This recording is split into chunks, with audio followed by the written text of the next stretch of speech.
Halo semuanya, saya Elsa Yohana Marbun dari Prodi Pendidikan Musik. Hari ini saya akan membawakan presentasi berjudul Musik sebagai Kehendak Hidup, Refleksi Pemikiran Friedrich Nietzsche. Dalam presentasi ini, saya ingin mengajak kita semua untuk melihat musik dari sudut pandang yang berbeda. Bukan hanya sebagai seni atau hiburan, tapi sebagai cerminan jiwa, bahkan bentuk dari kehendak hidup itu sendiri menurut pemikiran Nietzsche. Pertama, kita akan melihat bagaimana Nietzsche memandang esensi musik dari dalam jiwa manusia, bukan dari permukaan teknis atau fungsional. Musik bukan sekadar hiburan. Menurut Nietzsche, musik tidak hanya berfungsi untuk menghibur. Musik adalah bentuk nyata dari kehendak hidup, yakni dorongan mendasar manusia yang penuh emosi, gairah, dan tidak rasional. Inilah kekuatan sebenarnya dari musik menurutnya. Dionysian dan Apollonian. Untuk memperjelas pandangannya, Nietzsche membagi seni menjadi dua sisi. Apollonian yang logis dan tertata, dan Dionysian yang liar dan emosional. Musik sejati menurut Nietzsche lahir dari sisi Dionysian, yaitu sisi yang justru menolak keteraturan demi mengekspresikan sesuatu yang lebih dalam. Tantangan konvensional. Pandangan ini secara langsung menantang cara berpikir kita yang sering mengukur musik lewat teori dan struktur. Bagi Nietzsche, musik tidak harus tertib. Kadang justru kejujuran emosinya yang paling menyentuh kita. Selanjutnya, Nietzsche juga menekankan bahwa musik bukanlah tiruan dari dunia luar, melainkan ekspresi yang sangat pribadi dan batiniah. Seni paling murni. Ia menyebut musik sebagai seni paling murni karena tidak menggambarkan objek dunia nyata. Musik tidak mewakili apapun. Ia berdiri sebagai ekspresi itu sendiri. Keinginan dasar manusia. Melalui musik, manusia bisa mengekspresikan dorongan dan hasrat terdalamnya untuk hidup, mencintai, memberontak, dan juga untuk merasakan penderitaan. Dalam pengalaman saya sebagai penyanyi, saya merasakan bahwa emosi dalam musik itu nyata. Kadang saya tidak tahu harus berkata apa, tapi ketika saya bernyanyi, perasaan saya tersampaikan sepenuhnya. Di bagian ini, Nietzsche mengkritik cara berpikir ilmiah yang terlalu kaku dalam memahami seni, khususnya musik. Kritik terhadap pendekatan ilmiah. Ia tidak sepakat dengan pendekatan ilmiah yang mencoba menguraikan musik hanya lewat logika atau teori. Penilaian musik secara teknis, menurut Nietzsche, seringkali mengabaikan aspek yang paling penting, rasa. Esensi musik harus dirasakan. Musik, menurutnya, bukanlah sesuatu yang cukup dianalisis. Ia harus dialami.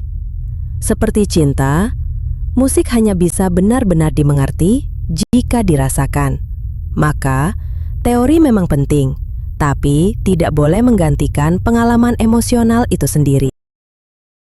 Nietzsche juga melihat musik sebagai bentuk perlawanan terhadap absurditas hidup. Musik menjadi penyelamat, bukan pelarian kosong. Seni sebagai kekuatan hidup. Menurutnya, seni, terutama musik, adalah bentuk kekuatan yang membuat manusia mampu bertahan, bahkan ketika hidup terasa tak masuk akal. Menemukan makna. Melalui seni, manusia bisa menemukan makna dalam penderitaan. Musik membantu kita memahami bahwa rasa sakit tidak selalu harus disembunyikan. Ia bisa diolah menjadi sesuatu yang indah. Alat bertahan hidup. Musik menjadi alat bertahan hidup secara emosional. Ia menjadi ruang di mana manusia bisa merasa aman, jujur, dan diterima. Katarsis emosional. Dengan musik, penderitaan bisa diubah menjadi keindahan. Proses ini dikenal sebagai katarsis, pembersihan emosi yang memberi kita ruang untuk sembuh. Kontradiksi Nietzsche, sebuah ajakan berpikir. Meskipun pemikirannya kuat, Nietzsche tidak selalu konsisten.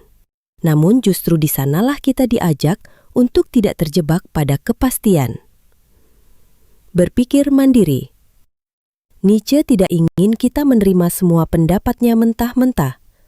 Ia justru mendorong kita untuk berpikir sendiri, menantang diri untuk terus mencari makna. Lebih dari sekadar nada. Musik bagi Nietzsche bukan soal kesempurnaan nada atau harmoni. Musik adalah pengalaman hidup itu sendiri, emosi, eksistensi, bahkan kebingungan. Sisi gelap dan terang. Melalui musik, kita bisa menyelami sisi terang dan sisi gelap dari diri kita. Musik membuka ruang untuk kejujuran yang tidak bisa diucapkan dengan kata-kata. Bagian ini adalah refleksi saya secara pribadi terhadap pemikiran Nietzsche dan bagaimana saya mengalaminya sebagai seorang musisi.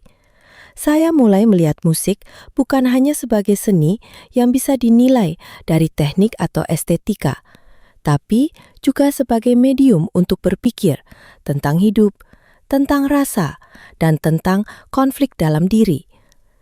Bagi saya, musik bukan sekadar tugas kuliah atau karir. Ia adalah perjalanan batin. Ia adalah tempat di mana saya berhadapan langsung dengan kegelisahan dan harapan saya. Nietzsche mengajak kita melihat musik bukan sekadar hiburan, tapi sebagai wujud dari kehendak hidup, dorongan emosional, dan naluriah manusia. Musik menyembuhkan, memberi katarsis, dan mengubah penderitaan jadi keindahan. Lebih dari itu, musik adalah cermin diri. Ia membantu kita memahami siapa diri kita sebenarnya, lengkap dengan luka dan kekuatannya. Musik bukan hanya untuk didengar, tapi untuk dirasakan dan dijalani. Terima kasih atas perhatian teman-teman. Semoga presentasi ini membuka cara pandang baru tentang musik. Bukan hanya sebagai seni yang kita pelajari, tapi juga sebagai pengalaman hidup yang kita jalani.